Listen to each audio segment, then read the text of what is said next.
What's popping? What's dropping? This your boy live and direct in absolute full effect out the 832. Y'all already know how I do. I'm live and direct with my boy out the 662. Y'all already know how he do. What's popping and what's dropping, brother Craig? Man, not much, man. Long day, long driving from work. Hell, I got work in Tupelo off for the next in Tupelo, Mississippi for about the next 3 weeks. So that's gonna be fun. Uh, but other than that, man, I'm gonna get ready to enjoy my weekend and stuff like that. Try to find me something doing this weekend if it don't be too hot. And you know, shit, just cool out. But we got an action packed show for you guys today. So what we gonna be talking about, Jimmy Jam? We're gonna be talking about the NBA Finals, of course. How everything we talked about in the NBA Finals is pretty much true in terms of Toronto's keys to winning. We'll talk about Houston Rockets reportedly cleaning house, plans to clean house. What is true and what is not true. The Will Wade situation at LSU. I'm gonna do a review on the movie Ma. Not too. I'm not gonna give away too many spoilers, but I'll give my opinion on that, and we're gonna talk about many more. Pretty much whatever my boys gonna talk about, man. So, without first things first, the NBA Finals review. Now, everything Toronto did to win, on the exception of Kyle Lowry coming to show up, was held true. They shot the three ball very well. They had a good inside game, and not only that, they got them in serious foul trouble. They had, the Golden State Warriors had 27 fouls. Both teams were in serious foul trouble because of the aggressive play in basketball. But if Toronto continues to play the way they did, I feel like they could possibly win this series. But I don't trust them to uphold this particular style of play. So, from what you saw in the NBA Finals yesterday, the first game one, because game one can dictate a series, and game one can, it could mean trouble for the other team that won. So, what is your take on game one? I seen same old from Golden State all the time. Everything we did predict Toronto, what we said what Toronto had to do. I guess Nick Nurse probably was planning ahead of that. When I saw yesterday Golden State, I saw a recap of last night's game on somebody that uploaded on YouTube for it was quickly taken down. I saw a typical lazy ass Golden State team in this first game. Mm-hmm. Steph Curry, he had a bad game. He was being a little bit lazy at times. I mean, I guess, he didn't show up. Portland Steph Curry didn't must have forgot to show up tonight. Mm-hmm. Well, last night. John B, as you like to call him, John B, he was trying to do his little thing, he was doing a little something. And and Draymond back to trying to be Draymond again from 3 years ago. Mm-hmm.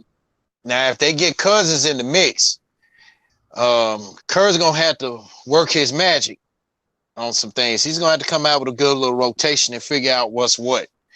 Now, what was that you said earlier about Kyle Lowry? Well, Kyle Lowry pretty much didn't show up out of all the high scorers yesterday. Out of everybody, Kawhi did his thing. Gasol did his thing, and Siakam did their thing. And Siakam was the game high score. No, Stephen Curry was the game high scorer, but slightly. But Siakam had 32 points last night. He was hitting 3-point shots, but most of his damage was done on the inside. And what I'm saying, so was Gasol. Gasol did his thing inside as well. I was impressed. So Kyle Lowry didn't show up. But if everybody else is playing like that, to a certain degree, they could kind of sort of get away with that. But when you're dealing with a Golden State team, especially if Durant comes back, I think everybody needs to score. You know what I'm saying? But that was the only thing in my personal opinion that didn't happen. But that they're gonna need Kyle Lowry to step up, because if they're expecting Gasol and Siakam to be the game high scorers throughout this series, yes, you need some inside work. Yes, you need some good play from both of those guys. But I wouldn't expect Siakam to score 30 points a game. You shouldn't even expect that. So, but Kyle Lowry didn't. Yeah, I'm looking at the stats right here. Well, yeah, he does. I mean, cut you off. Yeah, he does. And Draymond registered his fifth triple double in the playoffs. 10, 10, 10, and 10. The dime, he had 3 dimes. He had 3 dimes. He had a dime for each category. But it's typical Kyle Lowry. I mean, you know, you expect the unexpected.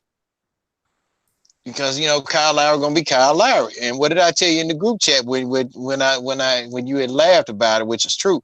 He's nothing but a fat old weight point guard that feels he just had to pull his weight when he has to. And if he wants to show, that hey, put it like this: if he wants to show that he can win the championship without DeMar DeRozan, this is his chance to step up. Yeah, he got Kawhi. Yeah, he got to take a back seat with Kawhi. And I'm gonna be honest with you, I still think Kawhi gonna stay. He's staying. Because talking about LeBron trying to recruit Kawhi. Kawhi don't want to play with no LeBron. Let's be real about that. So, but we'll talk about free agency and all that another time because free agency season starts June 30th. So mark your calendars down for that. And that's Jimmy's birthday, I believe. But Curry had 34 points. Draymond had 10 points. He dropped 10 points, 10 rebounds, 10 assists. Marc Gasol had 20 and 7.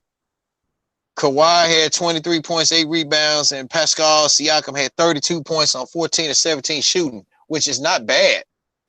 But yeah, Lowry is gonna have to fucking step up. Instead of him playing like looking like the Hamburglar or Grimace, he's gonna have to fucking step it up. I mean, real talk. Now, I'm gonna put it like this. Now, if Dwayne Casey was still coaching this team, the score probably would have been a little bit higher than what it indicated. They would have blew Golden State out. You know, when I think about it, nothing against Nick Nurse, man. I mean, but I think with Dwayne Casey, this is Dwayne Casey's team. He would have loved to have Kawhi, and shit. If Nick come up, if the Raptors keep coming up with a good game plan like they did, switch it up a little bit. We got a funny feeling we finna have the first ever NBA champions in another country. Well, please note that Toronto has won a championship in every sport that is connected to the United States out there because they won the World Series twice and I know that. And they got quite a few NHL championships. So hockey is a Canadian sport, so yeah, so it's a strong possibility that they could fuck around and win this motherfucker. It's a strong possibility. But they're going to have to keep that play up, and I don't know if they're going to be able to stay consistent enough, especially throughout the entire team, to win this championship. I just don't see it. I mean, I could be wrong as 2 left shoes, but if they're going to win it, they need to do everything I'm saying on this damn show. You know what I'm saying? It is what it is when it comes to that. So, we're going to see with Toronto because Toronto got to bring it. And like I say, everybody going to have to play consistent or they're going to fuck around and end up they're going to end up like Houston Rockets. You know what I'm saying? So it is what it is. Now, yeah. Jimmy wants to talk about his Houston Rockets. Speaking of Houston Rockets, it is a strong possibility that they could get everybody up out of there on the exception of James Harden. Now, there was some reports by ESPN that they were talking about Daryl. I can't think of the general manager's name. Daryl Morley. Daryl Morley. There was a strong possibility that Daryl Morley was possibly looking to ship James Harden. That's not true. Let's just cut that bullshit out. That's not true. He did not say any goddamn thing like that. I live out here. I keep up with all the reports. I got a weather app. News app. I got newspaper notifications. They did not say that shit. He did not say that shit. So did Fertitta. And Fertitta's is not going to let James Harden go anytime soon. So please cut that ESPN or whoever sports reporters out there that's saying this bullshit. Cut that bullshit out. They're not going to ship him. You know what I'm saying? If they ship him, if they ship undisputed, knock that down too. Okay, all right. But you know, again, unless you're from Houston, your ass don't know what's going on out here because I don't know who sent the report, but that's not gonna happen unless they actually make that trade for somebody 10 times better. And there ain't too many people in the NBA that's better than James Harden. It's not gonna happen. Let's just keep that thoughts. But we do know, like I've predicted, Chris Paul is on the chopping block. Mm-hmm. So as Capella, so it's pretty much the entire team. Now, if word otherwise, I would keep Austin Rivers. I would keep PJ Tucker. Everybody else, I would give everybody else the 86 or put them on first notice, basically. So you know what I'm saying? And I'm glad Undisputed did pretty much shot that down because that's definitely not true. You know what I'm saying? That's definitely not true. So with that being said, everything that I said about everybody being on the chopping block from Capella to Paul to pretty much everybody on the team, on the exception of Harden and a few other people, I predicted that after the game. I came on here live and I predicted that shit. So what is your thoughts about everybody being on the chopping block according to reports? On the exception of the few players. I think everybody being on the chopping block is about to be making way for Anthony Davis. Okay. And then plus, and if I were Houston, I still say Alvin Gentry need to get on down from New Orleans and maybe make his way and maybe drive about a good little how many hours is about good 2, 3, 4 hours to Houston and take over for Mike D'Antoni. That's more like I'll say 4.5, 6, depending on traffic. I mean, depending on what's going on in Beaumont or something like that. So it could be that drive could be that's tit for tat. That's a tit for tat drive. But the question gonna be and what really had me irking is, from my understanding, Houston was going to give D'Antoni a contract extension, and he turned it down. Well, he knew the writing on the wall because he knew it's time for him to step down, bro. And I'm going to tell you what it was. It did, and you were right on that. It had something to do with what Fertitta had asked him to do from the get-go. Right. Get you a guy that knows not just offense, but defense.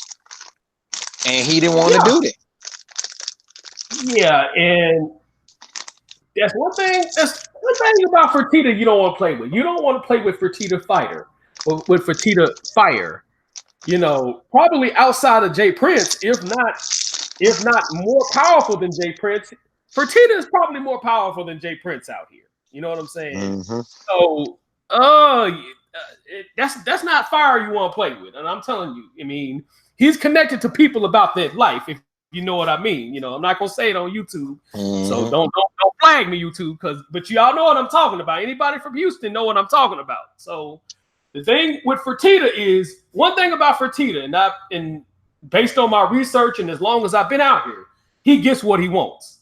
You know what I'm saying? Whether it's a crook, legit or bullshit, he gonna get what he wants. So if he don't almost get in the door in terms of the NBA Finals, they gonna get very close again. You know what I'm saying? So I think if he gonna get rid of Chris Paul, you need to bring another young point guard in, particularly a Kemba Walker.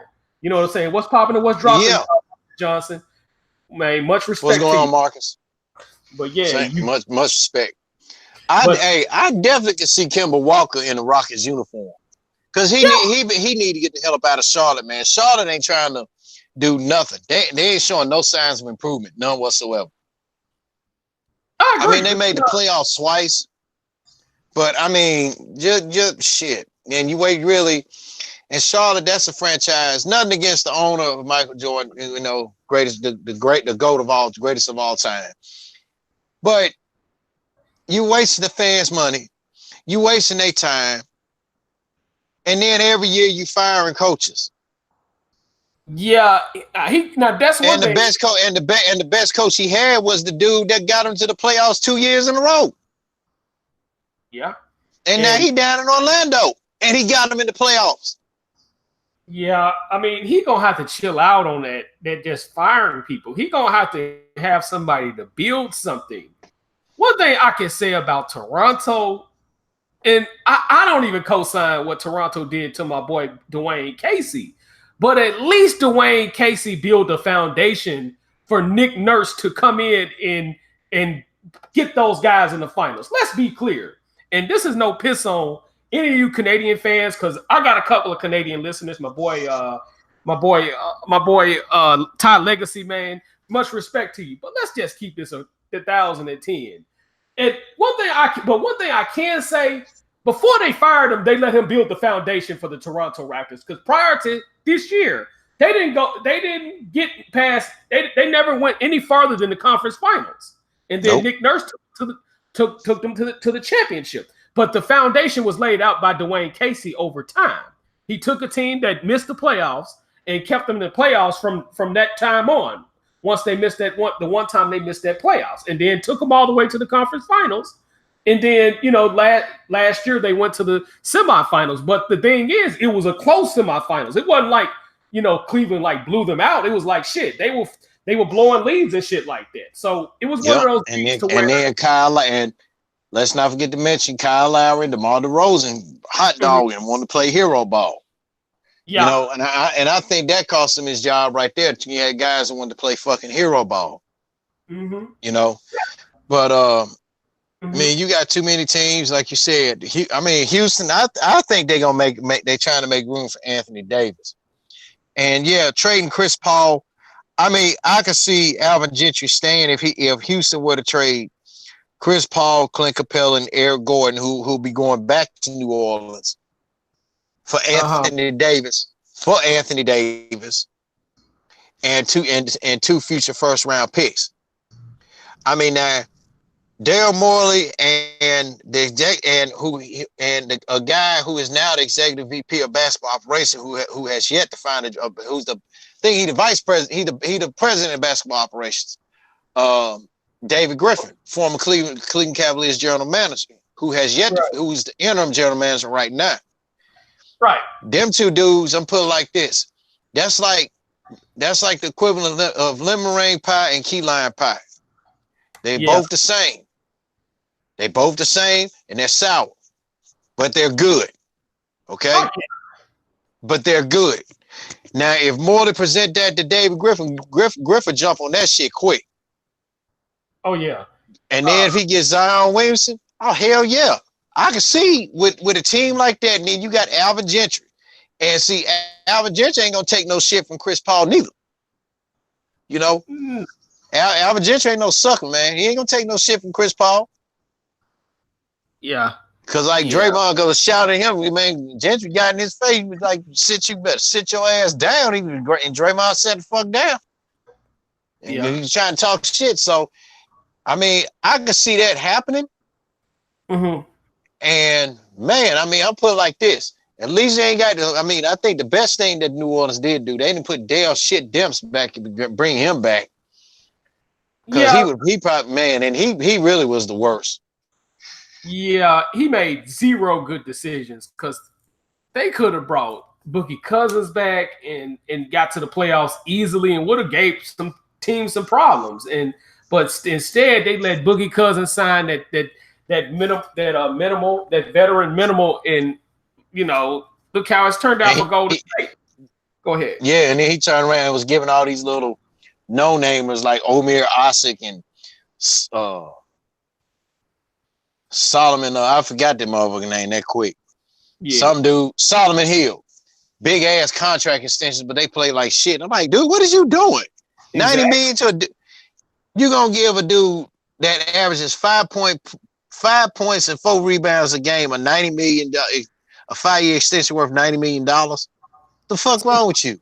And somebody who the Rockets, gave to 86, man, when the Leslie Alexander was the owner of the Rockets. So, I mean, you're going to give him that much money, dude. You deserve to get fired as a general manager. That's the way I see that shit. Oh, yeah. But time will tell about with the Rockets, what they do. Hope and knowing Daryl Morey, he's going to make some good decisions. And you really don't hear much about him because he when you try to dig up some shit about him, they was like, good luck with that. Somebody said on the reporter from Houston Chronicle said, good luck with that. They just told us what year he was born in. He said, I was born in 1972. He said, that's all you need to know. I'm like, damn. You're talking about Daryl Morey, right? Well, the thing about Houston is with Houston, you can live a low-key life in Houston because you don't have the paparazzi backlash, or you don't have a lot of people getting in your business from Houston. There's a reason why there's a lot of millionaires that live in Houston. Houston is probably ranked, I want to say, number 5 or number 3 in the country in terms of millionaires. And the reason for it is a lot of people, it's a low-key city to live in. You ain't got to worry about people, you know what I'm saying? Of course people going to try you, but for the most part, outside of the little Bun B situation that happened on his side of town, that's not going to happen too often because you can live pretty low key in Houston. You know what I'm saying? And a lot of people that's former NBA players like Shaq, like Charles Barkley, Scottie Pippen still has a house out here. So you can live very low key out here in Houston. It's not like a lot of cities to where, you know what I'm saying, you don't have no privacy. You can get a lot of privacy out here. You know what I'm saying? Up in Houston, man, because you'll be surprised who's from Houston. You'll be surprised who lives out here. You'll be surprised who actually owns houses out here. And they can come and go in Houston, and really nobody is gonna, you know what I'm saying, drape all over them like you have in Atlanta or Miami or Los Angeles. Even New York, you can live pretty low key in New York. I'll say that too, because people don't bother you as much as possible, like they do they don't bother you like that in New York. But Houston is one of those cities where you can live very low. Chicago too. Chicago, I can say that. Yeah. So yeah. So you know where I'm getting at. Yeah. So Houston, like that's just the way it is. Yep. It is what it is. It's what it is. All right. I got a couple things here. Well, melancholy had portrayals to Mississippi hoops recruiting pioneer Gerald Snyder. When I found this out when I was working in Tupelo. I was working in Tupelo today, in one of their little newspapers down there, because Tupelo is right near the Starksville and stuff, Starksville, Mississippi, Tuscaloosa area almost. You guys can pull him up, and Snyder spelled S-N-I-D-E-R, not S-N-Y. He passed away at 64, and he was known as the first guy who started his own recruiting service 30 years ago, as he had helped high school JUCO players in Mississippi get noticed, some of the top ones, even some of the mid-tier high school and JUCO players in Mississippi get noticed to become some of the stars they were in college and the NBA. And he had and from what I was reading from a little bit, man, before I had to go finish my job, he worked at a furniture factory when he brought this idea. He brought this idea up to former East Mississippi Community College coach John Stroud. Yeah.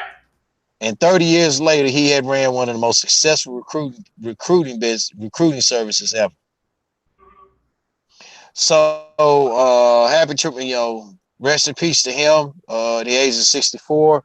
And also some Cheryl Wright news. It said attorneys for the ex-wife of slain former NBA player Lorenzen Wright have withdrawn their request to bring in a jury from another county to serve in her Memphis trial.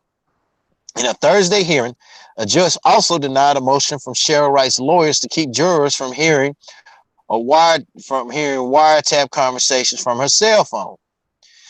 Lorenzen Wright's body, blah blah, was written. Didn't mean say it like that. Was riddled with bullet wounds. Was found in the field in July 2010, after he had been missing for 10 days. Wright was a Daily Journal Basketball Player of the Year while at Lafayette High School. Sheriff Wright and co-defendant Billy Turner had pleaded not guilty to first-degree murder, and the trial is set to be scheduled. It's scheduled to begin on September 16th. Jimmy, that's a name we ain't heard from in almost a year. So what are your thoughts on that situation? Let me address the high school guy from Mississippi. I have to say rest in peace to that brother, because it's a lot of basketball players that came out of Mississippi that wouldn't have got recognized, because Mississippi was known as a football and track and field school.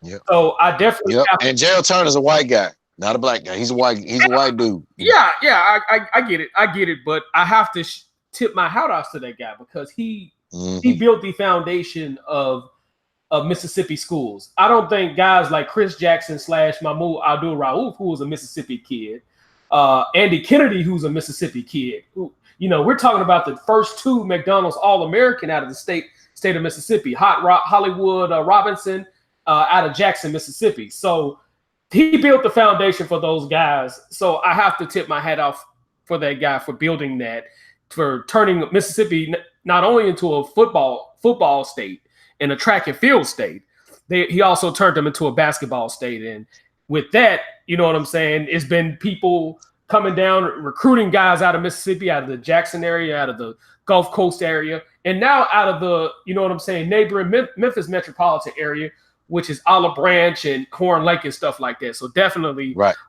shout out to them. But jury of this Lorenzen Wright case, because it sounds like they're trying to pull some fuck shit. Get this goddamn trial over with. The evidence is there. Fry that bitch, or simply put her in jail for the rest of her good goddamn life. I'm tired of these people delaying this goddamn trial. I mean, I know you have 90 days to present your evidence to put a hold on the trial and stuff like that. I get that, on the exception of a judge's ruling. I get that. I totally get that. They're only doing what the law can. But jury, for this Lorenzen Wright case, get this shit over with. Convict this bitch, lock this bitch up, fry this bitch up. This bitch should not see the light of day. You know what I'm saying? What's good, Stay Ready Boxing? Much love to you, brother, in the chat room, man. Live and direct. What's up, man? But fry this bitch or lock this bitch up. Do what you need to do to get this conviction going, because the evidence is open and shut, dog. We was talking about sports, Stay Ready Boxing, and we talking about the Lorenzen Wright situation, the Lorenzen Wright murder trial, and my thoughts on it. So yeah, get this shit over with. That's the way I see it. I'm tired of looking at this goddamn trying to play crazy ass oval head ass heifer. I'm tired of this bitch. So it is what it is. I agree, bro. But like I said on here, in the first part of it did say, and I quote, they have withdrawn their request to bring in a jury from another county. So, excuse me. So they already got a paid jury or something? I mean, that's what it sounded like. That's what it sounded like. But I mean, hey, you ain't doing nothing but putting more. And this is how I feel. You ain't doing nothing but putting more heartache and trying to put the stress on Lorenzen's mom like this, man. For real. And that's what she said in that James Brown special. And even James Brown said, you could tell that Lorenzen's mom was hurting, which I recommend you guys find that on demand, the 48 hours on demand. Because Jimmy and I, we gave a good review about it early part of last year. It was damn good. And still, again, shout out to James Brown. He did a damn good job with that. Damn good job with it. Yeah. So, and he said, and he was the one, and he had said that CBS didn't want him to do it, but he told me, he said, no, I want this. He wanted to do it. Oh yeah, James Brown. So he did a damn good job, man. But hurry up, please. And then talking about not guilty. And I'm gonna tell you this here, Memphis. If you let that chick walk, she gonna be. I'm gonna keep my mouth shut on that. I'm not wishing ill. Let's just put it like this. I'm not wishing ill on nobody. I'm not wishing that to happen. And Lord, forgive me for saying it. If they let Sharon Wright walk, she would be dead the next day. I agree. She would be dead the next day. If she did something like this to a famous Chicago player, basketball player, anybody, what have I always said where problems were handled at up in Chicago? In them alleys. And that's why our parents always tell us don't be cutting through those alleys. Yeah. Because you notice the guys that killed Benji, who was a famous basketball player all around Chicago back in the mid 80s, you know those killers are free. But they not living in Chicago though. That's the thing though. Those niggas not living in Chicago. There'll be some out there. They know how to find them. Well, of course, I mean Chicago people are everywhere, but I'm just saying, those guys are running around free because they spent most of their life in prison and they let them out. But it was very quietly because they knew what time it is with Chicago people. Chicago people, because Benji was like, he was known all around the country, man. And man, had he lived, he would have gave. I think he would have gave our boy, the greatest player of all time, a run for his money. And I'm talking about the way Dominique Wilkins gave him a run for his money, and probably then some. Probably the same way Len Bias gave him a run for his money at Maryland when he was playing at Carolina, man, because he was on that level, 6'8", could handle the ball like Magic Johnson, could take over a game. And speaking of Len Bias, a couple of guys asked me about Len Bias's work. I'm saying, man, put him up on YouTube. I said, man, he gave Michael Jordan hell. Because they said, had he lived, man, shoo. But Len, he just had to mess around. And he was going. He had to mess around and snort some powder on draft night and got killed. I'm like, that was crazy. Yeah. Yep. And there's different stories about that too, by the way. But yeah, that was definitely unfortunate for Len Bias. But he gave Jordan. That was one dude Jordan truly could not hold, because Jordan was a hell of a defensive stopper. But Len Bias, oh man! And then he was gonna take Larry Bird's position. That was the thing, because they drafted him because they were assuming Larry Bird was aging. You know what I'm saying? So he was supposed to be the guy after Larry Bird once Larry Bird retired. So and Larry was still in and Larry at the time, because Boston had the third pick despite them being the champs. Larry was still in his 20s, man. He was in his late 20s. Yeah. So, man, But yeah, I mean, if they was that dude, man, up in Chicago, man. I mean, yeah. But go ahead. Oh yeah. But if they mess around, but like I said, if they mess around, that jury mess around and let Sharon Wright walk free, she would be dead the next day. Yeah, because people from Memphis, when you mess over a person that's loved out here in Memphis, man, that's almost that is letting MLK get killed out here in Memphis. Because like when MLK got killed in Memphis, a lot of people don't know Memphis. They had to bring the National Guard from Arkansas because the people in Memphis overpowered the Tennessee National Guard. They don't talk about that, but the riots were so bad in downtown, pretty much all over the city. They had to bring the National Guard from another state to calm the people down. That's how bad it got. Yeah. Want to get to the liberation zone? Don't convict this woman, because you don't want to repeat of that situation. So, yeah. No, so it is. Really don't. Yeah. It is what it is, man. So, what is your thoughts about the Will Wade situation? Because they said, from what I'm reading about it, was he had to take he had to give up his $200,000 performance bonuses and stuff like that, and 50,000. then 50,000. You know what I'm saying? So he had to give up his performance bonuses, and he got it in the contract to where they can give him the 86 if he fucks up again. So what is your thoughts about them keeping Will Wade, and what are your thoughts about the situation as a whole? Well, he's a lucky dude, first and foremost. Yeah. And then second, he can't F up. I'm in the kitchen. I'm around someone older that can't cuss, but he can't F up anymore. He can't F up anymore. Yeah.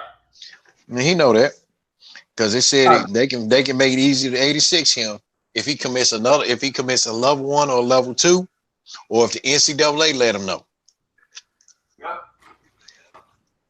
Yeah. And see, and what he really should have did when he found out about the wife, he should have first reported that. Like he said he should have, but when they was asked, well, why didn't you? He couldn't answer the question. He knew what he was doing. You know, coaches in this business now, man, they're mercenaries. To quote something what Mike Wilbon said a while back on Pardon Interruption, he said today's coaches, coaches today, they'll smile in the kid's face and then turn around and in actuality they're lying. You know, like John Gruden, when Phil Simms' son Chris Simms was his quarterback at Tampa, right? Right. And he had that ruptured spleen. Right. Chris Simms said in an interview, he was so mad with John Gruden. He said he wanted to come up there in pain and all, and break his jaw for telling them folks that lie by saying that he's doing fine, and he said, and I'm laying there like, dude, I'm damn near dying with a ruptured spleen. You gonna tell everybody I'm fine? He said he wanted to get up from that hospital bed and knock the hell out of him. And I don't blame him. And John Gruden's been on some fuck shit anyway, especially with Richie Incognito. I don't want to talk about that. Yeah, it clearly shows that my boy Colin Kaepernick has been officially blackballed from the NFL. You're gonna sign a dude that's been bullying and hazing people. Not only that, he's been having domestic disputes with his grandparents and shit like that. This dude shouldn't even be able to look at the NFL. But yeah, that's some crap on the end. So but yeah, man. Hopefully Will Wade gets it together. He got a second chance for a reason, and they feel like he can produce. And he's brought in a pretty decent recruiting class as well. So, you know, just get your act together, Will Wade. I actually like him as a coach, but the thing is, he got to get that. He got to get his shit together, man. And had he been on the sidelines, skies could have been to the limit for LSU because they had. I mean, they did good with that assistant taking over. Yeah, taking over for him. Oh yeah, and if I was a school, I would look at him as a coaching candidate. For him to do that in that kind of situation, that says a lot about him, man. Take your team to the Sweet 16 in an interim position, and you know, of course, you had Steve Fisher took the Michigan Wolverines all the way to the championship back in 1989. That beat your flying, as they call it, the flying Illini. You know what I'm saying? You know, they played the fighting Illini. Yeah, that team was called the Flying Illini because they were running up and down the court on the motherfuckers. You know what I'm saying? Hey, them were the days, man. All that was talk, and Moms can tell you, all that was talk back then up in Chicagoland. Chicago Bulls are fighting Illini. And, you know, the Bears, they were dwindling down. But, man, now the Bears study grass and get ready taking over the sports headlines. And that's it. Oh, yeah. And Lou Henson with that run and gun system of his, man, people had problems with that. But Michigan woke up after the fourth game, man. They beat them 4 times in the They beat them 3 times in the regular season. I mean, twice in the regular season, one in the conference tournament, and then the 4th time they lost to Michigan that year. But yep. They, in spite of them being undersized, they were able to run up one motherfuckers up and down the court like it wasn't shit, man. God damn. Yeah. Yep. Oh, looking through my inbox, had this late little inbox question, and this question's for you, Jimmy. Look through it in my Gmail. It's entitled FU LSU 2.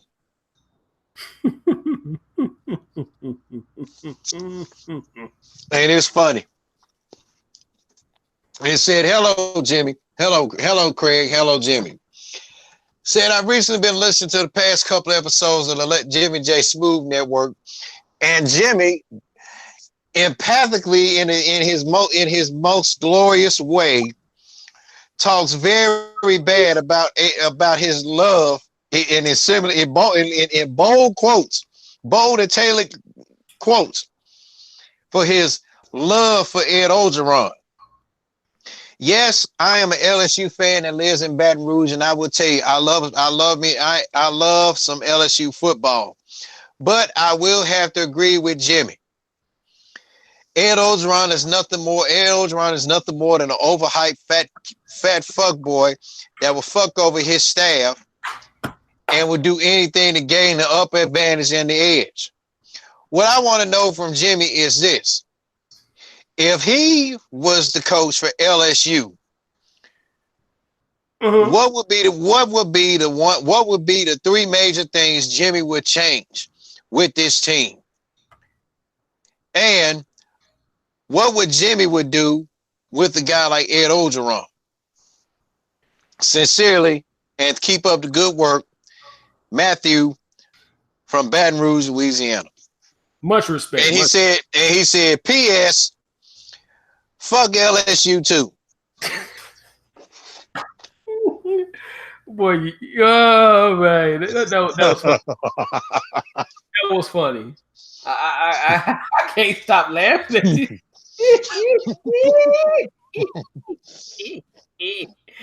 Oh man! And I know the episode he's talking about. Yeah, I say. You there? Yeah, I'm here. Okay, I had a phone call because he had said, because there was an episode you said, man, fuck LSU. That's why he shouted out, fuck LSU too. So let's hear your response to that, Jimmy. I mean, what I would do with LSU is I would get them back to where they was competing with Alabama every year. You know what I'm saying? That's the main thing. I would definitely tighten up on my defense. Offense is going to be wide open. I would bring some exciting football back to LSU, man. And like I said, if my offensive coordinators or my defensive coordinators couldn't get with the time, they got to get to 86 though. But I would definitely get to recruiting to where we're like in the top 5, top 3, top 4 in Rivals.com, because goddamn it, us being, if I'm trying to compete with Alabama, us being lower than number 5 is unacceptable in terms of recruiting. We gonna compete with the recruiting of Alabama. So that's the main thing. But Ed Orgeron's problem has never been recruiting. His problem have been simply fucking coaching. So we're gonna get rid of whatever that fuck shit system he got going on and make it more pass happy, make it more wide open. We're gonna run the ball, of course, but we're gonna run it. We're gonna be passing set up the run. You know what I'm saying? So that's the main thing with LSU, man. And we'll be competing for national titles, because if I don't get y'all a national title in 5 years as a coach at LSU, man, I'm gonna step down, because I feel like we're able to compete with everybody in the SEC West, man. So that's the level I would get on, man. So it is what it is. Your question. And Matt also wanted to know if you were also a coordinator, a player, a coach, how would you deal with Ed Orgeron? And I know what he made reference to about that in that question. hell, I would tell him, let me run my shit and get the fuck out my face with this fat ass. That's what I would tell that bitch. Yeah, Yep. yeah. Because So okay, now I'm in Crunchy munch on something. Now the defensive coordinator got by the name of Dave Aranda. Now he's pretty damn good because he runs one of the best 3-4 defenses I've seen. So I'm not gonna hate on him, and you can do some film study on his defense. Because when he was at Wisconsin for 2 years, well, when Wisconsin had Gary Anderson, Wisconsin had like the number one defense in the nation. right. So, and with LSU and stuff like that, he was the architect in Ed Orgeron's first year when they played BYU. He was the first. Him along with Ed Orgeron was the architect in slowing down that high-powered BYU offense. They didn't even allow them near the 50-yard line. Mm-hmm. So, but as far as Matt Canada goes, who's his old offensive coordinator, I mean, I don't blame Matt Canada for calling him out, but it's just some things you can't say that'll make him get back at you. Like he said, you paying me all this money to run my offense the way you see him, but you handicapping. Okay. I commend Matt Canada for saying something like that because everybody says, who doesn't say that shit about their coach? But it's just some things that's supposed to be best kept said to yourself. Exactly. Like Steve Coon Harvey. Mm-hmm. But Canada did bring up a point. So Ed Orgeron let that man run an offense the way he wanted to run it. But then when they played Notre Dame in that bowl game,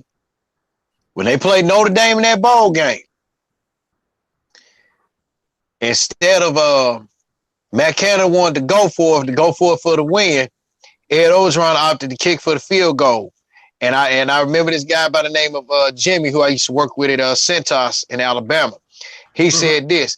He said he believed that was Ed Orgeron's fuck you to Matt Canada in regards to that shit he said about him.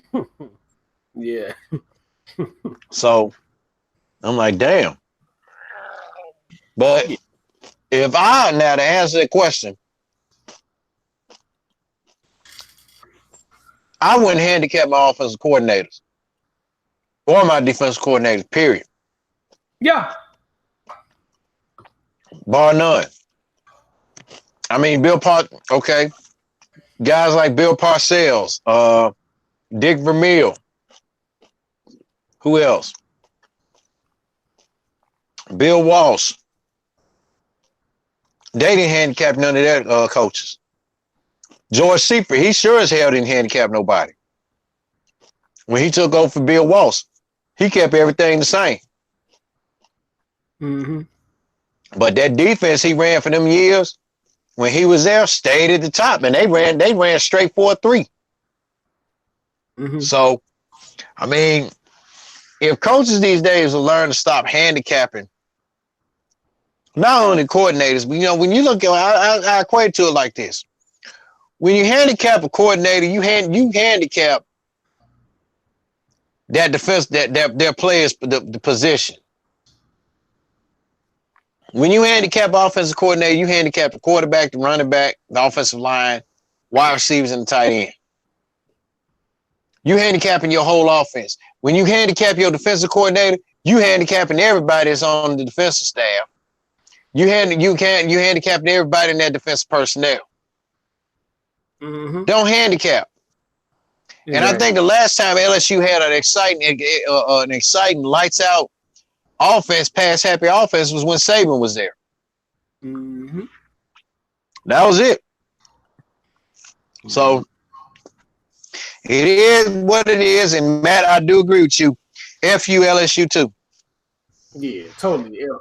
F them, and they can go eat an entire dick for all I care. So it is what it is when it comes to that, man. Speaking of which, man, I went to the movies yesterday, and I saw the movie Ma, and I'm not gonna spoil it, but I'm like in the middle when it comes to this movie because first of all, the movie could have been a lot better than what it is. I can't say I hate the movie and I can't say I like it. I love the ending. I'll say that. That toward the ending, ending was pretty interesting. So I'll give him credit. But the problem with the movie is the movie was too slow for me. That was my issue. Not only that, they kind of made it seem like she was gonna fuck around and it was gonna be a perpetual slashing of people in the goddamn movie. That didn't happen, you know, because it was a handful of people she killed in the movie. They made it seem like Octavia Spencer, who is a former alumni of the Auburn Tigers, shout out to her. She was a double major in journalism and in theater. She went to Auburn School of Theater, which doesn't get really enough credit. It's quite a few people from Hollywood. I can't think off the top of my head that came out of Auburn from that theater school, but they don't get enough credit. That's very underrated theater school out there. So shout out to her. Part of the movie, as a matter of fact, part of the movie was filmed in Tunica. If you watch the movie closely, okay, only filmed in Natchez, Mississippi, which is closer to the Gulf Coast. But part of that movie was filmed in Tunica, and you can tell just by looking. You just have to look at the movie real closely because some of those roads I've been on. But the movie could have been a lot better. Now, my boy Samja TV saying it was ass. I'm not gonna go that far and say it was, but it could have. The screenwriting could have been a lot better. And then the dude being from Mississippi, Tate Taylor, who was the director of the movie, he could have did better than that. I mean, I know he had a $5 million movie budget, but let me tell you, directors, something. Directors, and I'm speaking black, white, whatever. Sometimes good screenwriting will supersede a big movie budget. Meaning that you can make a movie good if you just have good screenwriting. Because you notice, what's my boy from Get Out, the director from Get Out? Jordan Peele. Yeah. Jordan Peele does not have shoestring movie budgets. And most more horror movies have shoestring movie budgets, on the exception of the It movie, which I'm contemplating going to see that, you know, just for the shits and giggles on how all these people finna get slaughtered in the movie. And you know, and I'm a big Stephen King fan, by the way, but I'm contemplating going to see that. But sometimes a good screenwriting will make a good movie if you have good screenwriting. You know what I'm saying? So, you know, my boy said he saw Godzilla today. I'm pretty sure Godzilla is good. You can't fuck up no goddamn Godzilla. That's one thing you ain't finna fuck up. You know what I'm saying? Is no damn Godzilla. So that's one thing. That's one thing that ain't gonna happen. So I'm pretty sure it's gonna be either number one or number two behind Aladdin. It's gonna be either or. They probably gonna replace Aladdin or Aladdin gonna be number two. One of those, one or the other. But directors, stop half-assing your screenwriting. This movie could have been. It had potential of being a box office number one at the box office, or at least get them at least $100 million about that $5 million in movie budget. Because $5 million, $10 million, anything under $50 million is a shoestring movie budget. Let's just keep this 1,010. But the movie was just entirely too slow. Another problem I had, it was just too predictable. You know, like when you got a motherfucker that's gonna be crazy, the crazy deranged slasher in the movie, you gotta make this person unpredictable. You gotta make the people that she finna victimize and torture in the movie make her hard to figure out. The problem with the movie was she was predictable. They kind of knew she was the crazy bitch in the motherfucker. I'm like, slow that shit down. Let the people figure out. Like, for instance, We grew up on Chucky. Me and you grew up on Chucky pretty much.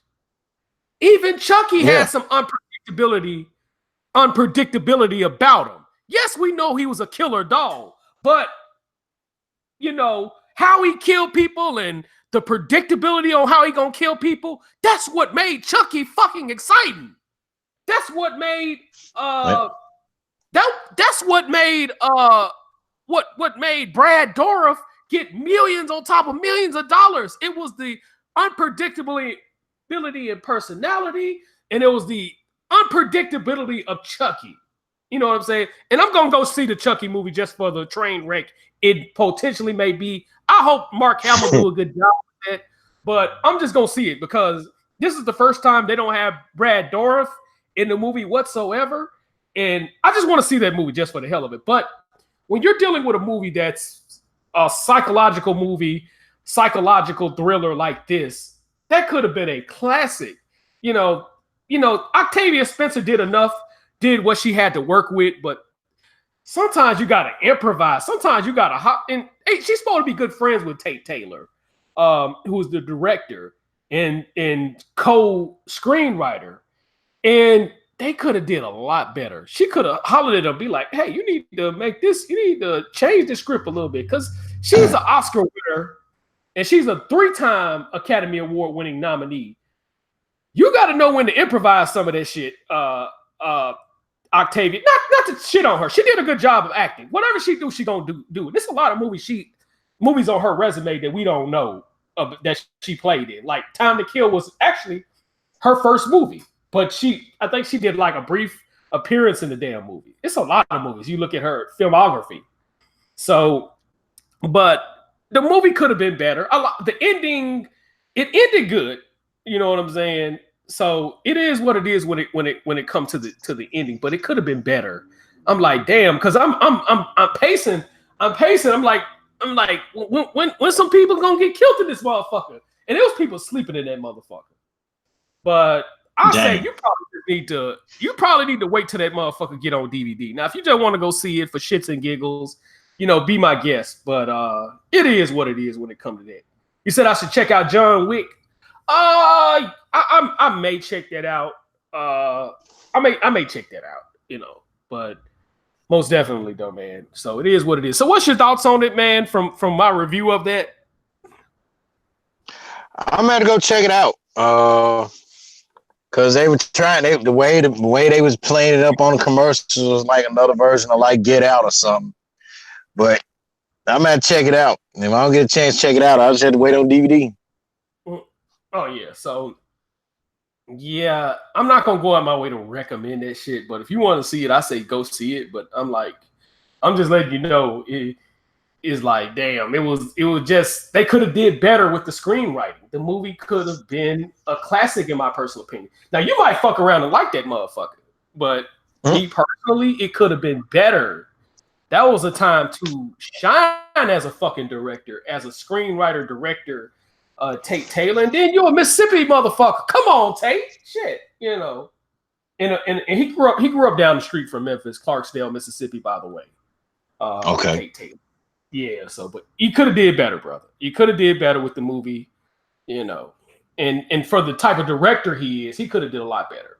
He's a very respected director in Hollywood. So that's my point of view on that.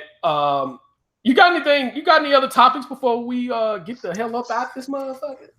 Man, no, brother, no. I'm shit. I'm gonna go in here. I'm finna give me a. Finish my I bought me two cold big tall boy Budweisers and stuff. So I'm working on one and I'm probably going ahead and take me a shower. Man, there was a shooting at Virginia Beach, man. One of my Facebook friends marked themselves safe during the shooting at Virginia Beach Municipal Center. So whatever the fuck going on in Virginia Beach, man.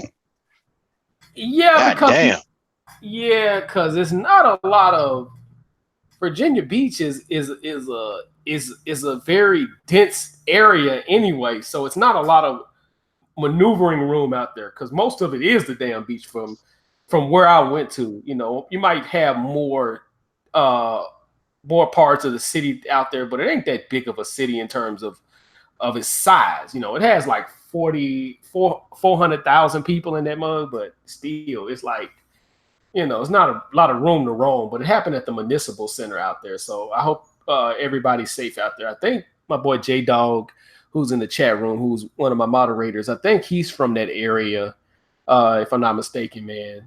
Let me know what part of Virginia. I know he's somewhere out there in Virginia, man. But I'm pretty sure he's safe because he probably wouldn't be talking to us right about now. If he wasn't safe. So, but you know, definitely be safe out there. If you got to put a bullet in one of these stupid ass motherfuckers, please, you know, have your gun game ready. Have your knife game ready. Hell, have your goddamn keychain game ready. Have your damn kendo stick game ready.